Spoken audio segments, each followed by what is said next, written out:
sorry for this late, late news, but news breaks. You got to check it out, right? So the Pac-12, Pac-2, we just got news that, according to Ross Dillinger, Whitman Washington County Judge Gary Libey has ruled. He grants Washington State and Oregon State motion for preliminary injunction giving the two schools control of the Pac-12 governance and assets, estimated $400 million this year. Judge Gary Libey will stay his order until the end of the week at the request of the Pac-12's attorney. Of course, the Pac-12 will appeal the decision. The 10 departing members were granted ability to sit in on board meetings where they can make comments and suggestions, but they have no voting powers. Libey describes this as a modified preliminary injunction.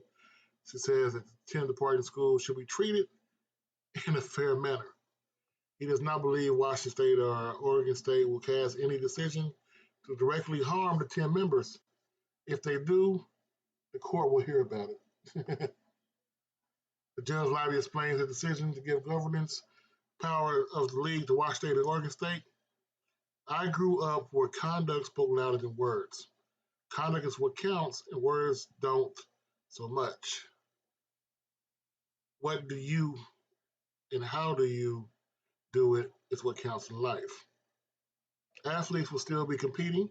Pac-12 is still doing business, but it will also be governed by the two universities that have not submitted their notice to withdraw. So basically what's going on is this. A judge who got his pre-law BA from Washington State has decided that, we're going to go by the bylaws. Those 10 schools decide to leave. Those 10 schools get no ability to have any say in Pac-12 matters. Now, let's just break this down as quick as we can. What does Pac-12 matters mean? Of course, people are going to say that the quickest thing is to rebuild the Pac-12. Rebuilding the Pac-12, first thing you got to look at is teams that are what's called affiliate members. So affiliate members can be people who are there for only one or two sports. And with that being said, let's talk about some of those affiliate members. Current affiliate members. Cal Polytech, Cal State Bakersfield, Arkansas Little Rock for wrestling, San Diego State for men's soccer, women's lacrosse, UC Davis for women's lacrosse. What about former full members? People who used to be a member but left a long time ago. University of Idaho left in 1959, Montana 1950.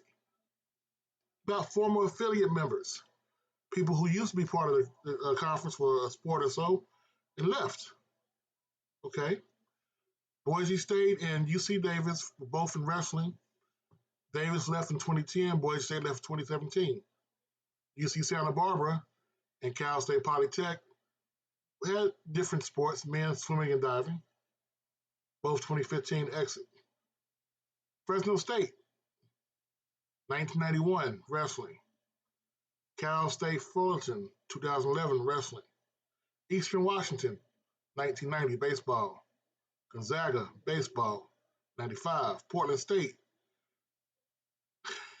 baseball and wrestling. University of Portland, baseball. San Jose State and Utah State, wrestling. So those are the former affiliates who you can try to pull from. So you want to get Utah State to get the Salt Lake City market. You want to try to get Boise State back in there. San Diego State, reach back into California. Since we know that the geographic imprint doesn't mean anything anymore.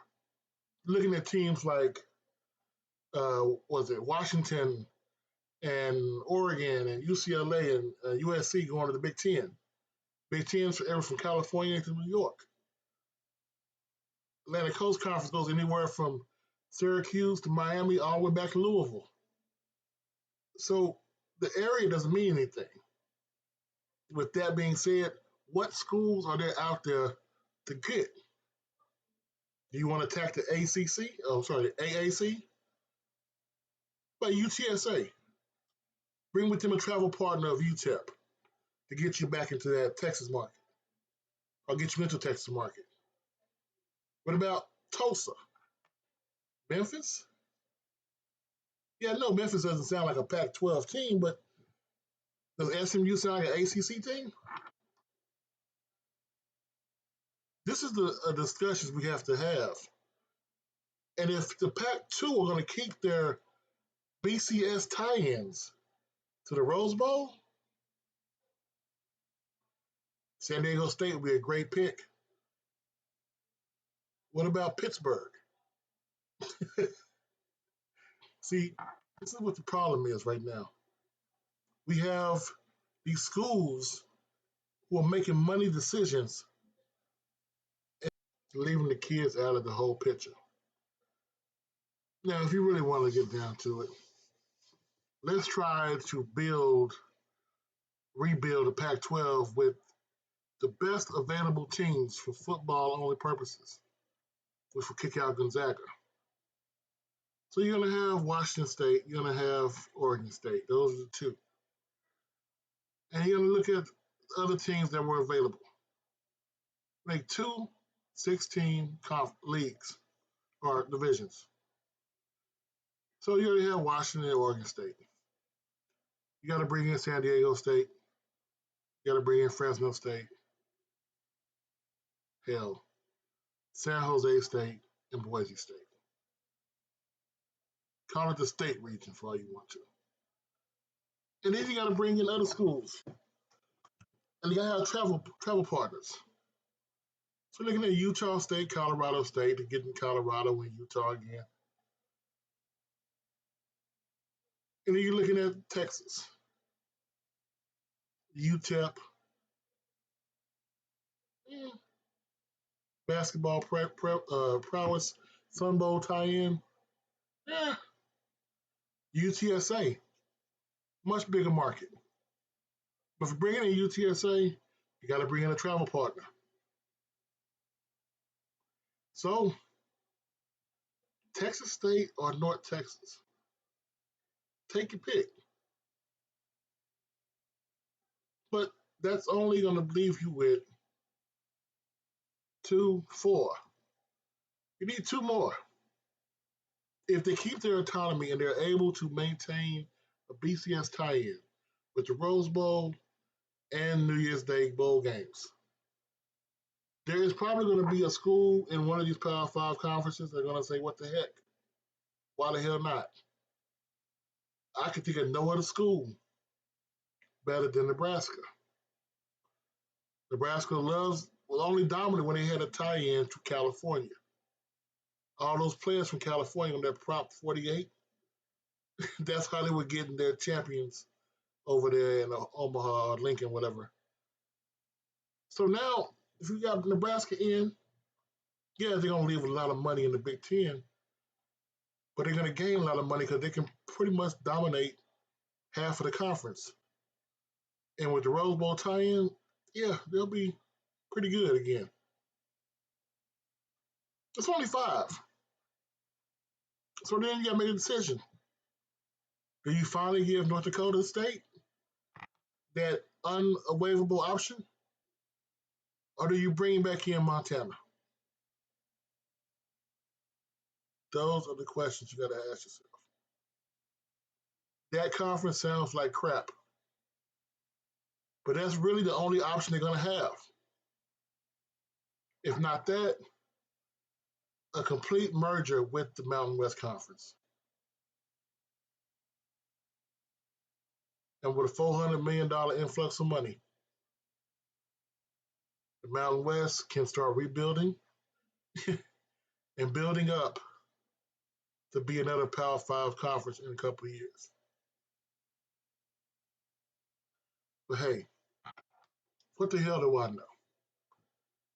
All I'm saying is right now, they have won their first part of this case. A judge who went to Washington State University in 1973 granted them a stay, gave them full power over the conference. So till the appeals roll in, which they're going to be appeals, trust me, it's $400 million. There'll be appeals.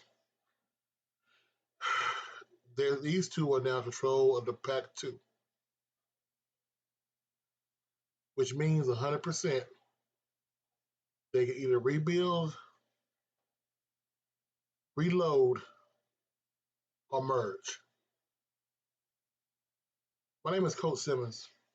If you got made this far in the video, please do me a favor. Like, share, subscribe. Mostly share and subscribe.